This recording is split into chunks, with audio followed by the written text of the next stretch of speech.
Class 10th geography chapter 4 जो कि है आपका एग्रीकल्चर।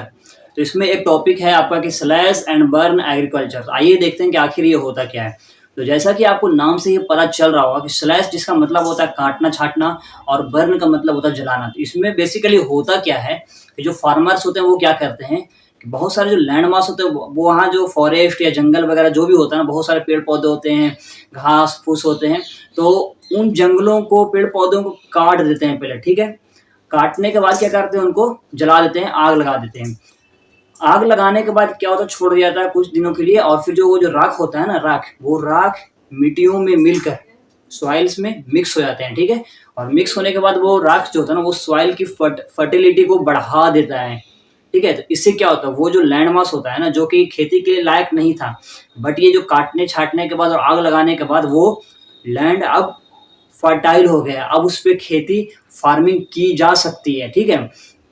तो इसमें यही होता है कि बेसिकली कि जो काट छाट कर फिर उस लैंड मास को हम प्लेन कर दिया था, फिर उस पे खेती की जाती है।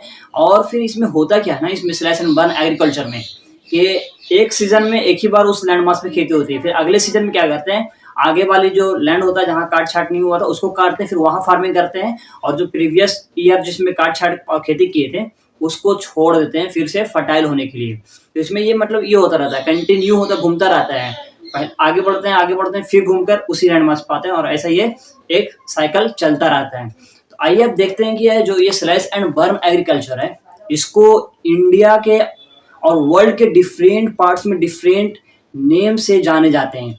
फॉर एग्जाम्पल, आप अगर नॉर्थ ईस्टर्न स्टेट्स में जाते हो आप, लाइक असम, मेघालय, मिजोरम, नागालैंड, और पमलू डिस्ट्रिक्ट है मणिपुर, देन दीपा जो कि बस्तर डिस्ट्रिक्ट में है छत्तीसगढ़ के, and in Andaman and Nicobar island. तो यहाँ स्लैश एंड बर्न एग्रीकल्चर को कहते हैं झूमिंग के नाम से जाना जाता है इन रीजन्स में। तो देखिए, जो स्लैश एंड बर्न एग्रीकल्चर होता है उसको मेक्सिको में मिल्पा कहते हैं, और सेंट्रल अमेरिका में भी, वहीं वेनेजुएला में इसको कोनुको कहा जाता है, और ब्राज़ील में रोका, सेंट्रल अफ्रीका में मसूल, और इंडोनेशिया में लडांग, एंड वियतनाम में रे।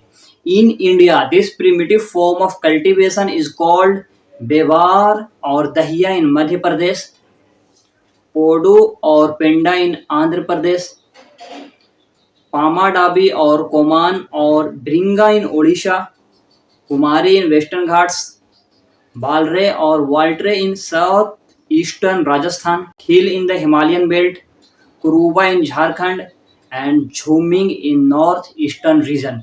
तो ये इसके अलग अलग नाम है स्लैश एंड बर्न एग्रीकल्चर के, in different parts of the world and in different parts of India. फिर यहाँ लिखा है कि Rinjha lived with her family in a small village at the outskirts of Diphu in Assam.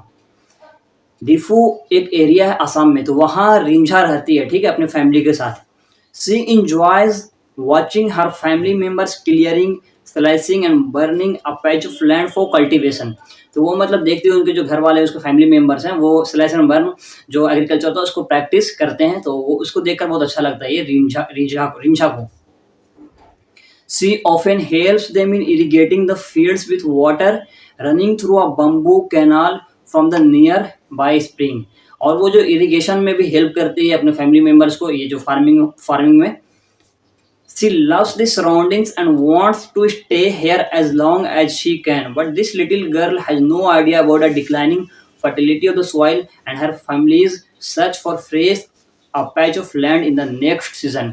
तो जो रिंझा है उसको तो ये सब बहुत ही अच्छा लगता है, एंजॉय करती है, बट वो इस चीज़ से नादान है, वो बेखबर है कि जो उसकी फैमिली है वो इस साल तो इस लैंड पे फार्मिंग कर ले रहा है, बट उसके फैमिली मेम्बर्स को अगले साल फिर से नई ज़मीन, नया लैंड खोजना पड़ेगा फार्मिंग करने के लिए, क्योंकि स्लैश एंड बर्न एग्रीकल्चर में क्या होता है कि एक बार उस पर अगर फार्मिंग हो गई तो उसकी जो फर्टिलिटी होती है सॉइल की वो ख़त्म हो जाती है, फिर उसको फर्टाइल होने में 1 साल 1.5 साल फिर से लगते हैं। तब तक के लिए जो फार्मर्स होते हैं वो दूसरे लैंड मास पे जाते हैं फार्मिंग करने के लिए। तो इसी को कहते हैं हम लोग slash and burn agriculture, which is also known as jhuming in north eastern parts of India. तो आई होप कि आप लोगों को ये समझ आ गया होगा स्लैश एंड बर्न एग्रीकल्चर होता क्या है। चलिए अब मिलेंगे अगले वीडियो में एक नए टॉपिक के साथ।